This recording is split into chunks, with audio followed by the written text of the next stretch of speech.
বাজপেয়ী ভৱনত বিজেপিৰ সাংগঠনিক বৈঠক ৰাজ্যিক বিজেপিৰ সভাপতি দিলীপ শইকীয়াৰ নেতৃত্বত অনুষ্ঠিত হয় বৈঠকত উপস্থিত থাকে ৰাজ্যিক নেতৃত্ব উপস্থিত থাকে জিলা প্ৰভাৰী আৰু সহ প্ৰভাৰীসকল বৈঠকত উপস্থিত মুখ্যমন্ত্ৰী ডক্টৰ হিমন্ত বিশ্ব শৰ্মা এই বৈঠকতে নৱনিযুক্ত ৰাষ্ট্ৰীয় সাধাৰণ সম্পাদক মৃগাংক বৰ্মনক সম্বৰ্ধনা জ্ঞাপন কৰে মুখ্যমন্ত্ৰী ডক্টৰ হিমন্ত বিশ্ব শৰ্মা আৰু ৰাজ্যিক বিজেপিৰ নেতৃত্বই বৈঠকৰ অন্তত ৰাজ্যিক বিজেপিৰ সভাপতি দিলীপ শইকীয়াই উল্লেখ কৰে যে বান পৰিস্থিতি চৰকাৰৰ সাহায্য আৰু সংস্থাপনক লৈ সকলো কাৰ্যকৰ্তাক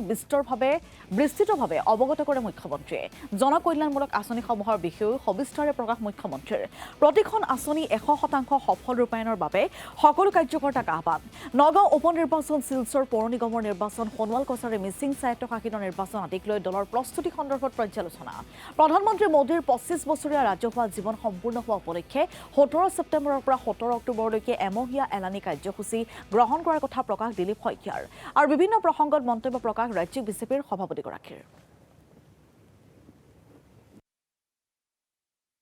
ভাৰতীয় জনতা পাৰ্টি অসম প্ৰদেশৰ এক গুৰুত্বপূৰ্ণ বৰ্ধিত ৰাজ্যিক বিষয়ববীয়াৰ সভা আজি ৰাজ্যিক কাৰ্যালয়ত অনুষ্ঠিত হয় এই সভাত উপস্থিত থাকি মাননীয় অসমৰ মুখ্যমন্ত্ৰী ডক্টৰ হিমন্ত বিশ্ব শৰ্মা ডাঙৰীয়াই ৰাজ্যখনৰ বৰ্তমান যি বান পৰিস্থিতি আৰু বিভিন্ন ধৰণৰ চৰকাৰৰ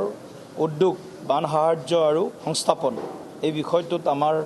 কাৰ্যকৰ্তাসকলক বিস্তৃতভাৱে অৱগত কৰে আনহাতে সমগ্ৰ ৰাজ্যখনত বিভিন্ন জনকল্যাণমুখী যিবিলাক আঁচনি চৰকাৰৰ উদ্যোগত পুনৰ আৰম্ভ হৈছে সেই আঁচনিসমূহৰ বিষয়েও আমাক সবিস্তাৰে প্ৰকাশ কৰে আৰু দলক তেখেতে আহ্বান জনাইছে যে ৰাইজৰ লগত থাকি প্ৰত্যেকখন আঁচনিৰ যাতে 100% সফল ৰূপায়ণ কৰিব পৰা যায় সেই বিষয়টোক প্ৰত্যেক আমাৰ জিলাৰ পৰ্যায়ৰ সভাপতি প্ৰমুখ্যে ৰাজ্যিক সমিতিৰ বিষয়ববীয়াসকলে যাতে ইয়াত উদ্যোগ গ্ৰহণ কৰে এই বিষয়টোত তেখেতে বিশেষভাৱে দৃষ্টি আকৰ্ষণ কৰিছে লোকসভাৰ উপনিৰ্বাচন শিলচৰ পৌৰসভাৰ উপনিৰ্বাচন শিলচৰ পৌৰ নিগমৰ নিৰ্বাচন সোণোৱাল কছাৰী স্বায়ত্তশাসিত পৰিষদৰ নিৰ্বাচন মিচিং স্বায়ত্তশাসিত পৰিষদৰ নিৰ্বাচনকে ধৰি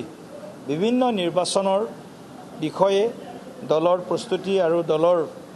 প্ৰিপেয়াৰ্ডনেছ যিটো কওঁ আমি সেই সন্দৰ্ভতো তেখেতে কিছু আমাক নিৰ্দেশনা আৰু পৰামৰ্শ প্ৰদান কৰে প্ৰধানমন্ত্ৰী নৰেন্দ্ৰ মোদী ডাঙৰীয়াৰ নেতৃত্বত যি 25 বছৰ তেখেতৰ